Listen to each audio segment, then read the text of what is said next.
إن الحمد لله نحمده ونستعينه ونستغفره ونتوب إليه وأشهد أن لا إله إلا الله وأشهد أن محمدا عبده ورسوله بلغ الرسالة وأدى الأمانة ونصح للأمة وتركها على المحجة البيضاء ليلها كنهارها لا يزيغ عنها إلا هالك. Chers frères et sœurs, tout d'abord, وقبل كل شيء أقول لكم كل عام وأنتم بخير. Je vous dis, Inch'Allah, avant d'entamer le sujet de notre sermon aujourd'hui, de vous souhaiter bonne fête pour, comme vous le savez, je ne vous ai pas rencontré avant, mais je vous souhaite, Inch'Allah, une excellente, Inch'Allah, année remplie de succès, Inch'Allah, de prospérité spirituelle et matérielle en même temps.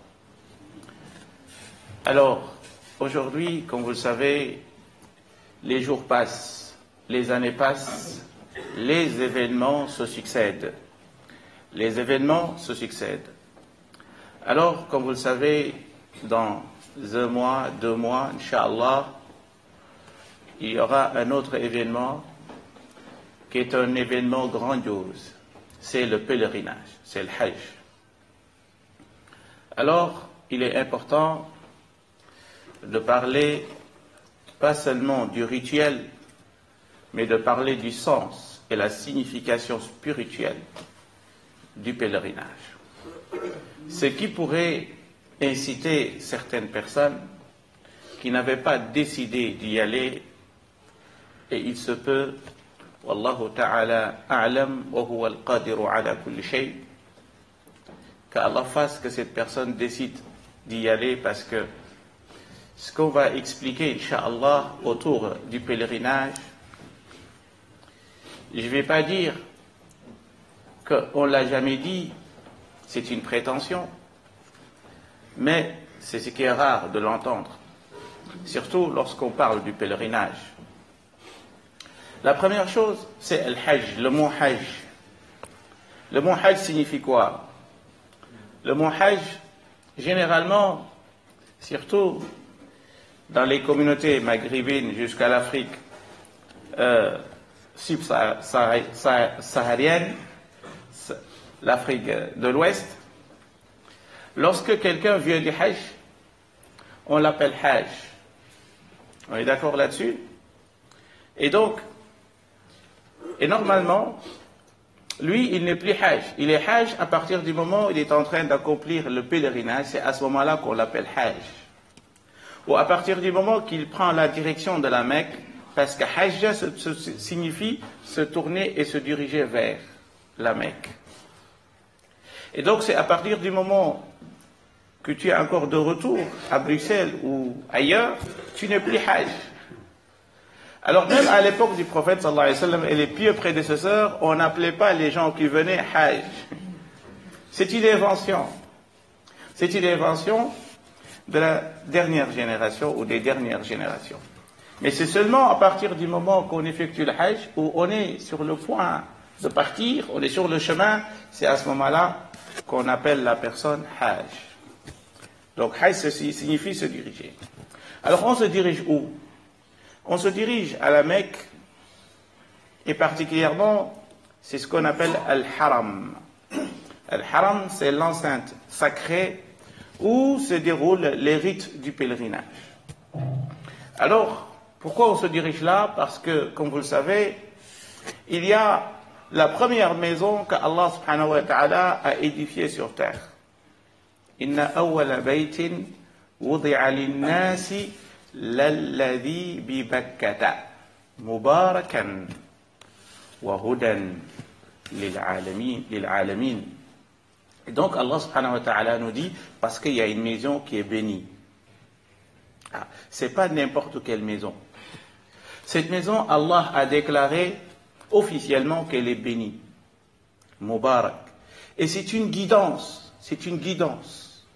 pour les mondes, pour toute personne, pour les djinns, c'est une guidance. Ça vous aide à se mettre sur le droit chemin. Parce que lorsque vous allez voir la Kaaba, chers frères et sœurs, et je vous le dis, il y a des frissons. Il y a un sentiment indescriptible. Et ça, c'est très important pour le croyant d'aller voir, ne serait-ce que voir cette maison qui est la première maison édifiée sur terre. Que Allah l'a préservée depuis l'aube de l'histoire jusqu'à aujourd'hui. Et donc, il y a bénédiction, mais il y a guidance. Ça, c'est important. Deuxièmement, ce qu'il faut savoir, c'est que lorsqu'on effectue le pèlerinage, il y a une finalité et 3 objectifs. 3. Et nous, au fur et à mesure, Inch'Allah, de notre cerveau, nous allons expliquer tout cela en détail. La première chose, c'est que le 8e jour, et ça il faut le retenir, le 8e jour de Dhul Hijjah, le Hajj commence. Le Hajj, chers frères, c'est pas comme on l'entend souvent. Le Hajj, c'est 4 jours ou 5, pas plus. Le Hajj, tu peux faire 4 jours et tu retournes à Bruxelles, si tu as des choses à faire. Et tu auras accompli ton Hajj complètement et parfaitement. Tu n'as pas besoin de rester 1 mois. Le Hajj se passe sur 4 jours. Maximum 5, pas plus. Commence le 8e jour de Dhul Hijjah, 8e jour, c'est ce qu'on appelle Yawm al-Tarwiyah. Yawm al-Tarwiyah, ça veut dire quoi? Alors là, on commence à analyser le sens. Parce que quand tu accomplis quelque chose, tu dois connaître pourquoi je le fais. Quand tu pries, tu dois savoir pourquoi tu pries. Inna salata tanha 'anil fahsha'i wal munkar. Lorsque tu pries, tu sais que la prière t'aide à t'écarter, à t'éloigner des turpitudes et des péchés. Et que la prière, c'est une audience entre toi et Allah subhanahu wa ta'ala. Tu voyages spirituellement, tu voyages. Et c'est une ascension. Et d'ailleurs, c'est pour cela que les savants nous disent que toutes les obligations, c'est le prophète sallallahu alayhi wa sallam, c'est Jibril alayhi salam, qui est descendu sur terre pour l'apporter au prophète sallallahu alayhi wa sallam. Toutes les obligations. C'est Jibril qui descend. Sauf la prière, c'est le prophète sallallahu alayhi wa sallam qui est monté. Pour aller la chercher, la prière. Et donc, l'ascension. Avec la prière, on monte spirituellement vers Allah subhanahu wa ta'ala. Et d'ailleurs, c'est pour cela qu'à la fin de la prière, tu dis quoi? Tu dis Assalamu alaikum parce que tu viens d'un voyage très loin, spirituel. Tu étais découpé de ce monde. Tu étais coupé complètement de ce bas monde. Et là, tu reviens et tu dis Assalamu alaikum. Et c'est ça le sens de la prière. Et qu'on doit comprendre. Et c'est comme ça qu'on doit prier. Et d'ailleurs, le prophète sallallahu alayhi wa sallam, il a dit Laysa laka min salatika illa ma aqilta minha. Tu n'as de récompense dans ta prière, sauf les moments où tu es conscient, tu es présent dans ta prière. Et ça, c'est très important. Et d'ailleurs, quand vous regardez, même les conditions chez les juristes musulmans, quand on parle de la prière, on vous donne les conditions de la prière. Et moi, je n'ai pas vu une condition. Et qui est la plus importante. Et sans cette condition, il n'y a pas de prière. Alors que les savants, ils l'ont oublié complètement. Subhanallah, c'est le khushu'. C'est le recueillement, c'est l'humilité, c'est le khudu' dans la prière. Ça, c'est la condition sans laquelle il n'y a pas de prière. Tu peux oublier ta prière.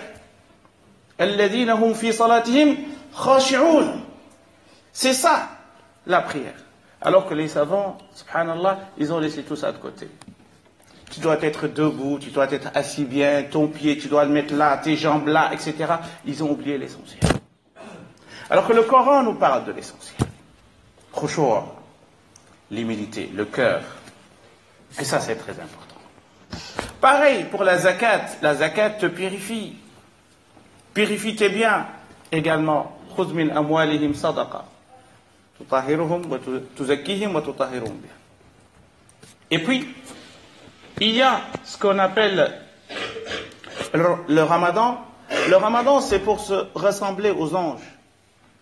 Les anges ne mangent pas, ne boivent pas, etc. Ils sont dans l'adoration. Mais pour le pèlerinage, chers frères et sœurs, les savants musulmans nous disent ceci, que le pèlerinage regroupe les 5 piliers de l'islam. C'est le seul pilier qui comporte en son sein les 5 piliers de l'islam. Pendant le hajj, tu dis « Ashhadu an la ilaha », tu vas faire beaucoup de zikr. Pendant le hajj, chers frères et sœurs, vous allez prier. Pendant le hajj, vous allez faire des ruku's et des sujoud, maqam Ibrahim, etc. Pendant le hajj, également, vous allez jeûner. Oui, pour celui qui fait tamattu'. صيام ثلاثة أيام في الحج وسبعة إذا رجعتم تلك عشرة كاملة. Pour le hajj, chers frères et sœurs, vous allez également vous purifier, parce que la zakat, c'est se purifier. Et vous allez dépenser de l'argent également, parce que vous allez payer un ticket, etc., etc. Et donc, c'est la seule adoration où tout est réuni dedans. Et c'est comme ça que les savants l'ont décrit. Alors, le 8e jour, on revient au sujet, le 8e jour, c'était Ibrahim alayhi salam, ce grand prophète, ce grand messager. C'est pendant ce jour-là qu'il est parti à Mina, au Mouna, si vous voulez. À Mina, c'est le 8e jour, il est parti. Vous savez pourquoi il est parti là? Parce qu'il avait fait un rêve. Il a fait un rêve qu'il devait égorger son fils, qui est Ismaïl, alayhi salam. Il a fait un rêve. Et donc le mot tarwiya signifie la réflexion. Tarawwa fil amri, c'est-à-dire il a réfléchi sur la question. Donc il a fait un rêve, il ne voulait pas l'exécuter parce que c'est un rêve très difficile à exécuter, donc il est parti là-bas pour méditer, pour réfléchir, est-ce qu'il va le faire ou il ne va pas le faire. Yawm tarwiya. Donc, lorsqu'on quitte le 8e jour, on devrait être dans cet état-là de réflexion et de méditation dans le désert. Ibrahim alayhi salam, il est parti là. Qu'est-ce que je dois sacrifier dans ma vie pour être heureux, pour que Allah agrée mes actes et Allah soit content de moi? C'est ça le sens. On imite, on suit les pas d'Ibrahim alayhi salam. La réflexion et la méditation. Tarwiya. Alors, arrivé à Mina, donc on quitte le 8e jour, on arrive à Mina. Alors Mina, pourquoi on l'a appelé Mina? Pourquoi on l'a appelé Mina? Parce que c'est là où, c'est ce que les savants nous disent, c'est là où Adam alayhi salam tamanna liqa Hawa alayha salam. C'est là où Adam a eu ce qu'on appelle tamanna, il a espéré revoir Hawa. Parce qu'ils étaient tous les deux au paradis, descendus sur terre, chacun était dans son coin. Les savants nous disent que Adam, il est descendu en Inde, et Hawa, il est descendu à Jeddah, ou Judda. Jeddah signifie la grand-mère. Et d'ailleurs, c'est là où on a enterré Hawa, sa tombe, elle est là, à Jeddah. J'ai été même récemment visiter cette tombe. À Jeddah. Et d'ailleurs, c'est pour ça qu'on appelle Jeddah, Jeddah, parce que c'est Jeddatuna Hawa qui est enterré là-bas.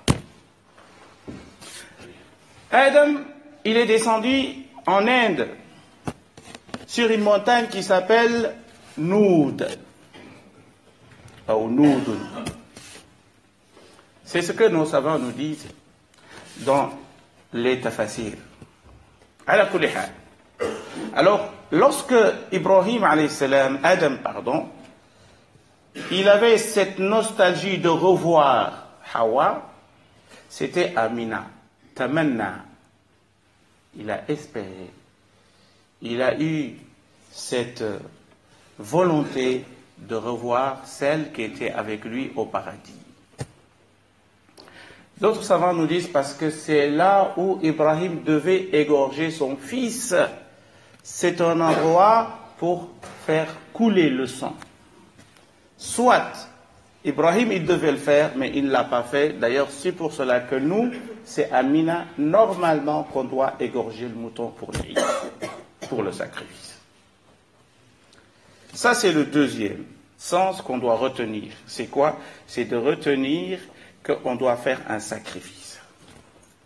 Et le sacrifice, Allah nous dit « Lan yanala Allah luhumuha wala dima'uha walakin yanaluhu taqwa minkum » Allah, il ne cherche pas la viande, la quantité. Le mouton, il est grand ou il est petit, il s'en fiche. Est-ce que tu le fais avec la crainte d'Allah? C'est ça qui compte. La crainte d'Allah, subhanahu wa ta'ala. Pourquoi tu as acheté un grand mouton? Pour que les gens du quartier disent que tu as acheté un grand mouton. Parce que nous, en Afrique, quand tu as acheté un mouton, tu l'as attaché devant la maison. Et les enfants, subhanallah, et chacun il se concurrençait, le papa, est-ce qu'il a acheté le plus grand mouton du quartier? Ce n'est pas ça le but. Ce n'est pas ça le but. Le but, c'est la crainte d'Allah, subhanahu wa ta'ala. Alors, maintenant, on a compris c'est quoi Yawm al-Tarwiyya, le 8e jour de la réflexion. On a compris Mina. Et puis, on va dormir un jour à Mina. Le lendemain, on est parti à Arafat. Arafat. Arafat, pourquoi on l'a appelé Arafat? Parce que c'est là où Adam et Hawa et Ève se sont rencontrés et ils se sont reconnus. Arafahu fa'arafaha. Ta'aruf. Et là, il y a eu la connexion entre les deux. Subhanallah.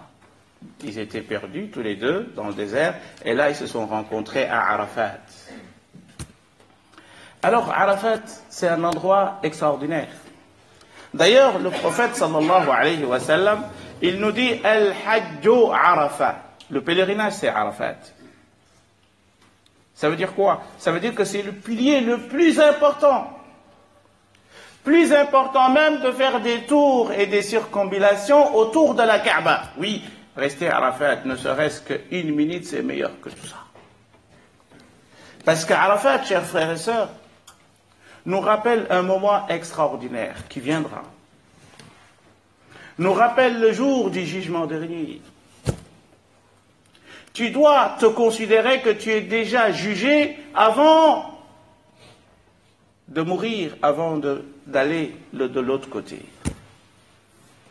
La prise de conscience qu'aujourd'hui, je suis fil mahshar, le grand rassemblement, les hommes, les djinns, les enfants, les femmes, les âgés, tout le monde est là, présent, et le jugement va commencer bientôt.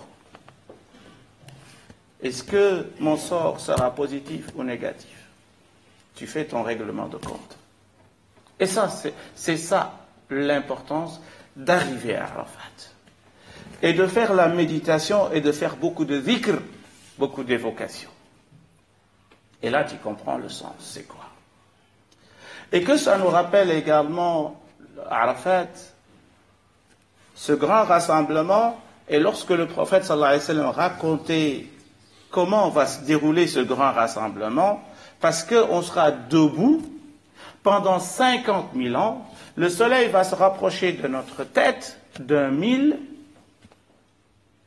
et qu'il y a des cerveaux qui vont brûler, qui vont même bouillir, et subhanallah, et on sera tous nus, hommes et femmes.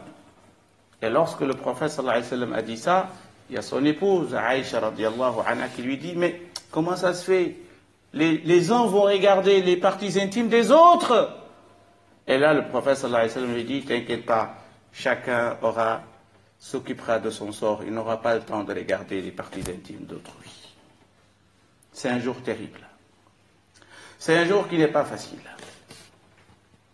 C'est un jour terrible. Chacun doit se rappeler de ce jour. Et d'ailleurs, lorsque les compagnons sont également venus vers le prophète sallallahu alayhi wa sallam, ils disent, mais c'est quand même dur ce que tu nous racontes. Est-ce que ça sera pareil pour tout le monde? Tout le monde va s'ouvrir. Écoutez bien la réponse du prophète sallallahu alayhi wa sallam. Il a dit non, pour le croyant, ces 50 000 ans durera le temps de faire une prière obligatoire. Subhanallah.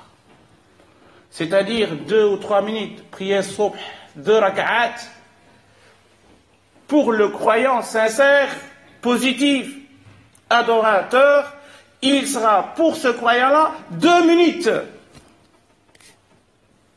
Mais pour les autres, 50 000 ans, le soleil tape sur notre tête, la souffrance, et les gens qui vont se noyer, se noyer dans leur sueur, à l'intérieur de leur sueur. Subhanallah. Et ce grand moment historique qui est Arafat, juste après la station à Arafat, on continue sur Muzdalifa. Vous voyez l'histoire, comment elle se construit. Ibrahim, il fait un rêve, il commence à réfléchir. Adam alayhi salam, il se rappelle de son épouse, il a envie de la revoir. Et puis, on part à Arafat, c'est là où ils se sont rencontrés. Et à Muzdalifa, qu'est-ce qui s'est passé, chers frères? C'est là où il y a eu le premier rapport intime entre Adam et Hawa. Et d'ailleurs, c'est pour ça qu'on l'a appelé Muzdalifa. Izdalafa ilayhi, c'est-à-dire taqarraba ilayhi. Ils se sont rapprochés. وَمَا نَعْبُدُهُمْ إِلَّا لِيُقَرِّبُونَا إِلَى اللَّهِ زُلْفَى. Zulfa, Muzdalifa, c'est se rapprocher. C'est les deux se rapprocher. Il y a eu le premier rapport intime entre Hawa et Adam. D'où notre naissance, nous tous, aujourd'hui. Tout est parti de là. C'est ça le sens du pèlerinage. Et puis après, lorsque Ibrahim alayhi salam, écoutez bien, lorsque Ibrahim alayhi salam, il méditait, est-ce que je vais exécuter ce rêve ou pas? Shaitan, il arrive, au moment où il était à Mina, il est en train de réfléchir, il médite, Shaitan arrive, il lui dit, ce n'est qu'un rêve, il ne faut pas tuer ton fils pour ça, c'est un simple rêve. Et Ibrahim, alayhi salam, il a pris une prière, il a jeté ça à Shaitan, et il continue à marcher, à réfléchir. Shaitan est revenu une deuxième fois, il jette encore une pierre, il continue. Et puis, troisième fois, Shaitan arrive, il lui jette une troisième pierre, et puis il va aller maintenant décider à la Mecque pour égorger son fils, et c'est là où le bélier est descendu du ciel, et c'est ce jour-là qui est Yawm al-Eid, c'est pour ça on égorge le jour de l'Eid, parce que c'est le jour où Ibrahim alayhi salam avait décidé, finalement, après longue méditation, après les multiples tentations de Shaitan, pour qu'il n'exécute pas cette recommandation d'Allah subhanahu wa ta'ala sous forme de rêve. Voilà, de manière très ramassée, chers frères et sœurs, le sens et la signification du pèlerinage. Barakallahu fikum. Astaghfirullah yaghfir lakum wad'uuhu yastajib lakum. Wassalatu wassalamu ala rasulillah. Maintenant, le sens ou la finalité du pèlerinage, c'est at-taqwa, c'est la crainte d'Allah, comme Allah il a dit pour le jeûne, kutiba alaykum as-siyam kama kutiba ala alladhina min qablikum la'allakum tattaqun. Il a dit pareil pour le pèlerinage, il a dit wa tazawwadu fa inna khayra zadi at-taqwa. Prenez un viatique avec vous, prenez de la marchandise avec vous, mais cette marchandise, Allah dit, elle doit être la piété, la crainte d'Allah subhanahu wa ta'ala. Alors, on est à la Mecque, il y a 3 objectifs. Le premier, c'est l'unité du monde musulman et des cœurs. Ça, c'est très important. Le musulman va rencontrer le Pakistanais, le Sénégalais, le Chinois, le Japonais, l'Arabe. Tout le monde va se réunir là Ils sont habillés de la même façon. On ne distingue pas qui est qui. La diversité, mais dans l'unité. La diversité, mais dans l'unité. Et ça, c'est très important. Et l'humilité devant le Seigneur, devant Allah subhanahu wa ta'ala. On est tous là, on cherche le pardon et la miséricorde d'Allah subhanahu wa ta'ala. Il n'y a personne qui est au-dessus d'autres. Inna akramakum indallahi atqakum. Le meilleur parmi vous, c'est celui qui craint Allah le plus. Et on ne peut pas voir la crainte. C'est dans le cœur, c'est Allah qui sait.